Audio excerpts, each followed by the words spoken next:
ನಾನಿವತ್ತು ತುಂಬಾ ಟೇಸ್ಟಿಯಾಗಿರುವಂಥ ಗೋಬಿ ಮಂಚೂರಿಯನ್ನ ಹೇಳ್ಕೊಡ್ತಾ ಇದ್ದೀನಿ. ಅದರಲ್ಲೂ ಸಾಸ್ ಇಲ್ಲದೆ ಯಾವ ರೀತಿ ಗೋಬಿ ಮಂಚೂರಿಯನ್ನ ಮಾಡಬೇಕಂತ ಹೇಳ್ಕೊಡ್ತಾ ಇದ್ದೀನಿ. ಈಗ ತುಂಬಾ ಟೇಸ್ಟಿಯಾಗಿರುವಂಥ ಗೋಬಿ ಮಂಚೂರಿಯನ್ನ ಯಾವ ರೀತಿ ಮಾಡೋದಂತ ನೋಡೋಣ. ಮೊದಲಿಗೆ ನಾನಿಲ್ಲಿ ಎಲೆಕೋಸನ್ನು ಸಣ್ಣದಾಗಿ ಕಟ್ ಮಾಡಿಕೊಂಡು ಅದಕ್ಕೆ ಉಪ್ಪು ಮತ್ತು ನೀರನ್ನು ಹಾಕಿ ಚೆನ್ನಾಗಿ ತೊಳೆದಿಟ್ಕೊಂಡಿದ್ದೆ.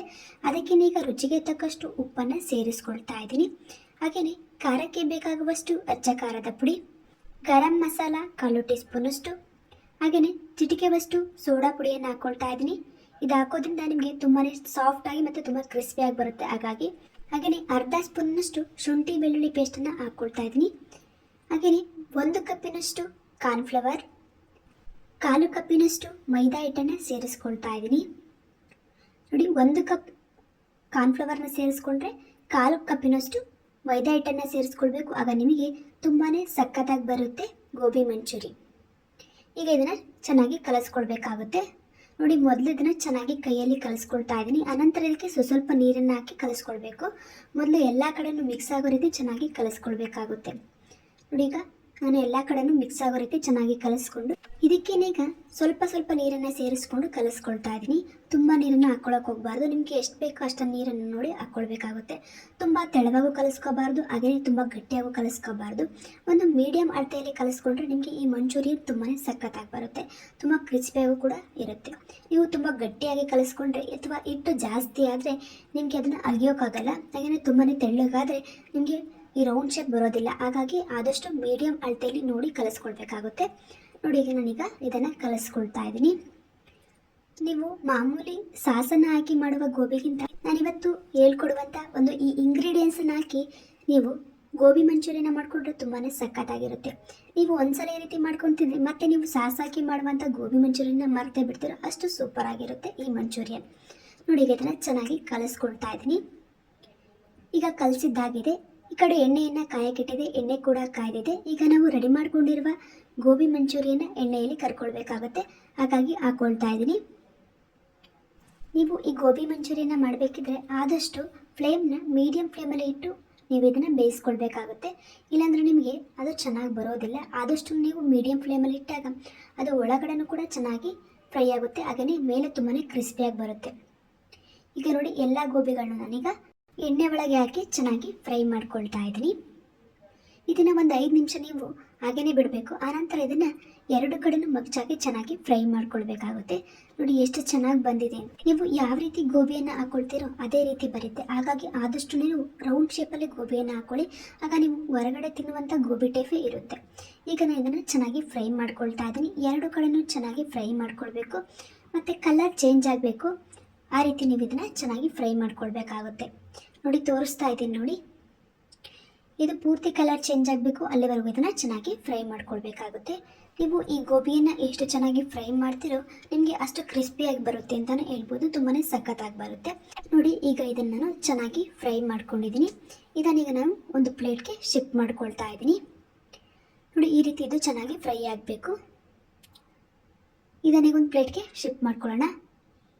ಈಗ ನಾವು ಇದನ್ನು ಫ್ರೈ ಮಾಡ್ಕೊಂಡಿದ್ದೇನೆ ಆಯಿತು. ಇದಕ್ಕೆ ಬೇಕಾಗಿರುವಂತಹ ಒಂದು ಸೀಕ್ರೆಟ್ ರೆಸಿಪಿಯನ್ನು ರೆಡಿ ಮಾಡ್ಕೊಳ್ಳೋಣ. ಅದೇನೆಂದರೆ, ನಾನು ಸಾಸ್ ಬದಲಿಗೆ ಇವತ್ತು ಟೊಮೊಟೊ ಚಟ್ನಿಯನ್ನು ಹಾಕ್ಕೊಳ್ತಾ ಇದ್ದೀನಿ.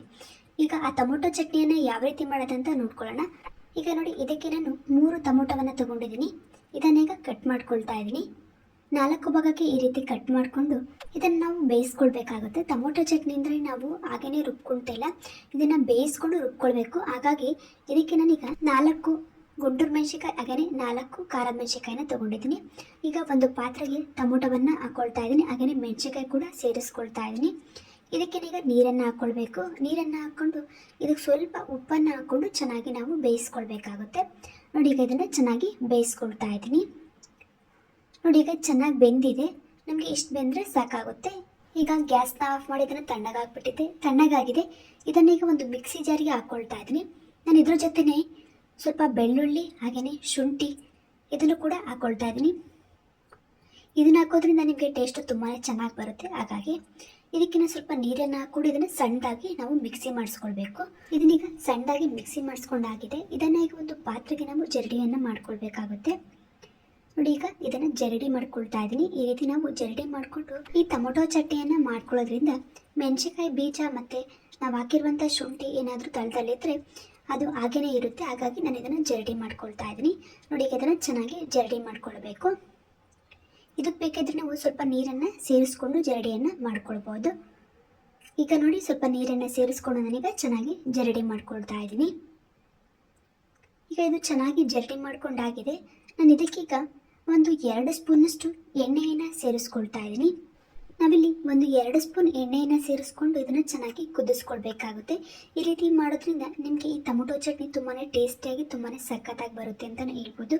ಹಾಗೆಯೇ ಗೋಬಿಗೆ, ಫ್ರೈಡ್ ರೈಸ್ಗೆ ಎಲ್ಲದಕ್ಕೂ ಕೂಡ ನೀವು ಇದನ್ನು ಯೂಸ್ ಮಾಡ್ಕೋಬೋದು. ನೂಡಲ್ಸ್ ಮಾಡಬೇಕಿದ್ರೂ ಕೂಡ ನೀವು ಈ ರೀತಿ ಮಾಡೋದ್ರಿಂದ ನಿಮಗೆ ಟೇಸ್ಟ್ ತುಂಬಾ ಸಖತ್ತಾಗಿ ಬರುತ್ತೆ. ಈಗ ನೋಡಿ ಇದನ್ನು ಕುದಿಯೋಕೆ ಇಟ್ಟಿದ್ದೀನಿ. ಇದು ಚೆನ್ನಾಗಿ ಕುದಿಬೇಕು ಮತ್ತು ಗಟ್ಟಿ ಆಗಬೇಕು. ಅಲ್ಲಿವರೆಗೆ ಇದನ್ನು ಚೆನ್ನಾಗಿ ಕುದಿಸ್ಕೊಳ್ಳಿ.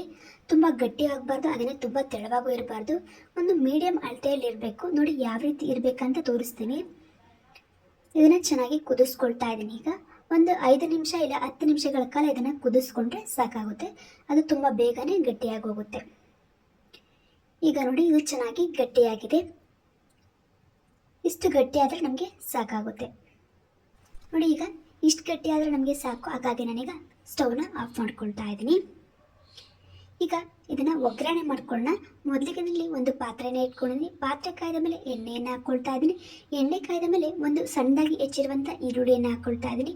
ಈರುಳ್ಳಿಯನ್ನು ಚೆನ್ನಾಗಿ ಫ್ರೈ ಮಾಡ್ಕೊಳ್ಬೇಕು. ಈರುಳ್ಳಿ ಕಲರ್ ಸ್ವಲ್ಪ ಚೇಂಜ್ ಆಗಬೇಕು. ಅಲ್ಲಿವರೆಗೂ ನಾವು ಈರುಳ್ಳಿಯನ್ನು ಫ್ರೈ ಮಾಡ್ಕೊಳ್ಬೇಕಾಗುತ್ತೆ.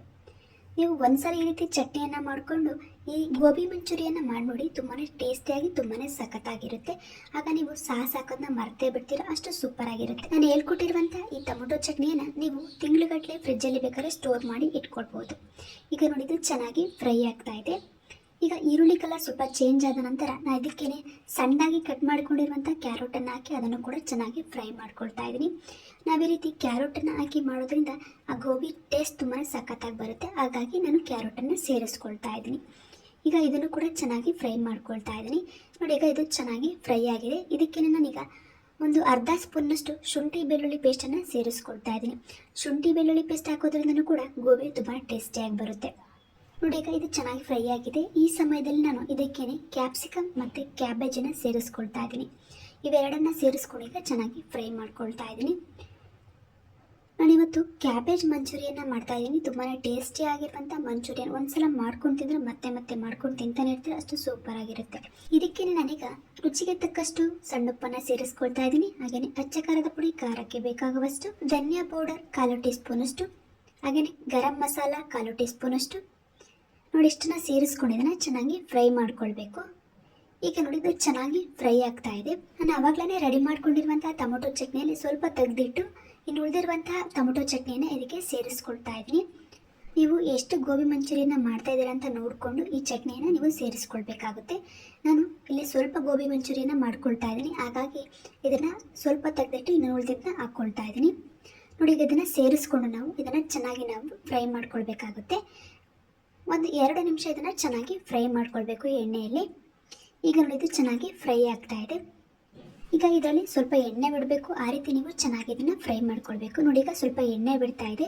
ಈ ರೀತಿ ನೀವು ಇದನ್ನು ಚೆನ್ನಾಗಿ ಫ್ರೈ ಮಾಡ್ಕೊಳ್ಬೇಕಾಗುತ್ತೆ. ಈಗ ಇದಕ್ಕೆ ನಾನು ಸ್ವಲ್ಪ ನೀರನ್ನು ಸೇರಿಸ್ಕೊಳ್ತಾ ಇದ್ದೀನಿ. ನೀರನ್ನು ಸೇರಿಸ್ಕೊಂಡು ಚೆನ್ನಾಗಿ ಇದನ್ನು ಫ್ರೈ ಮಾಡ್ಕೊಳ್ತಾ ಇದ್ದೀನಿ. ಕೆಲವರಿಗೆ ಗೋಬಿ ತುಂಬ ಸಾಫ್ಟ್ ಆಗಿರಬೇಕು, ಇನ್ನು ಕೆಲವರಿಗೆ ಗೋಬಿ ಕ್ರಿಸ್ಪಿ ಆಗಿರಬೇಕು. ಅಂಥವರು ನೀರನ್ನು ಸೇರಿಸ್ಕೊಳ್ಬೇಡಿ. ಸ್ವಲ್ಪ ಸಾಫ್ಟ್ ಆಗಿರಬೇಕಂದ್ರೆ ನೀವು ಸ್ವಲ್ಪ ನೀರನ್ನು ಸೇರಿಸ್ಕೊಳ್ಬೇಕಾಗುತ್ತೆ.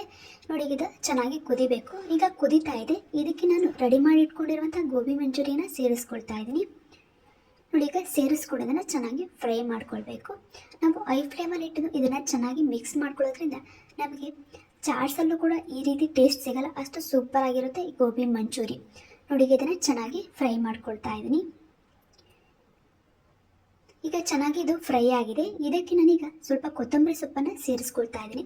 ಕೊನೆಯದಾಗಿ ಸಣ್ಣದಾಗಿ ಕಟ್ ಮಾಡಿರುವಂಥ ಕೊತ್ತಂಬರಿ ಸೊಪ್ಪನ್ನು ಸೇರಿಸ್ಕೊಳ್ತಾ ಇದ್ದೀನಿ. ನೀವು ಗ್ಯಾಸ್ನ ಆಫ್ ಮಾಡಿ ಆನಂತರ ಕೊತ್ತಂಬರಿ ಸೊಪ್ಪನ್ನು ಸೇರಿಸ್ಕೊಳ್ಳಿ. ಆಗ ಟೇಸ್ಟು ತುಂಬಾ ಸಖತ್ತಾಗಿರುತ್ತೆ. ಈಗ ನಮಗೆ ಗೋಬಿ ಮಂಚೂರಿ ಅಥವಾ ಕ್ಯಾಬೇಜ್ ಮಂಚೂರಿಯನ್ ರೆಡಿಯಾಗಿದೆ. ಇವತ್ತು ನಾನು ಸಾಸನ್ನು ಬಳಸದೆ ಯಾವ ರೀತಿ ಟೇಸ್ಟಿಯಾಗಿರುವಂಥ ಗೋಬಿ ಮಂಚೂರಿಯನ್ನ ಮಾಡೋದಂತ ಹೇಳ್ಕೊಟ್ಟಿದ್ದೀನಿ. ಒಂದ್ಸಲ ಈ ರೀತಿ ಮಾಡ್ಕೊಂಡು ತಿಂದರೆ ಮತ್ತೆ ಮತ್ತೆ ಮಾಡ್ಕೊಂಡು ತಿಂತಾನೆ ಇರ್ತೀರ. ಇವತ್ತು ನಾನು ಮನೆಯಲ್ಲಿ ಚಾಟ್ಸಿಗಿಂತ ಟೇಸ್ಟಿಯಾಗಿರುವಂಥ ಗೋಬಿ ಮಂಚೂರಿಯನ್ನ ಯಾವ ರೀತಿ ಮಾಡೋದಂತ ಹೇಳ್ಕೊಟ್ಟಿದ್ದೀನಿ. ಅದರಲ್ಲೂ ಸಾಸನ್ನು ಬಳಸದೆ ಯಾವ ರೀತಿ ಮಾಡೋದಂತ ಹೇಳ್ಕೊಟ್ಟಿದ್ದೀನಿ. ಇವತ್ತಿನ ಈ ವಿಡಿಯೋ ನಿಮಗೆ ಇಷ್ಟ ಆಗಿದ್ರೆ ಲೈಕ್ ಮಾಡಿ, ಶೇರ್ ಮಾಡಿ, ಸಬ್ಸ್ಕ್ರೈಬ್ ಆಗಿ ನಮ್ಮ ಎಲ್ಲ ವಿಡಿಯೋ ನೋಡ್ತಾ ಇರಿ. ಧನ್ಯವಾದಗಳು.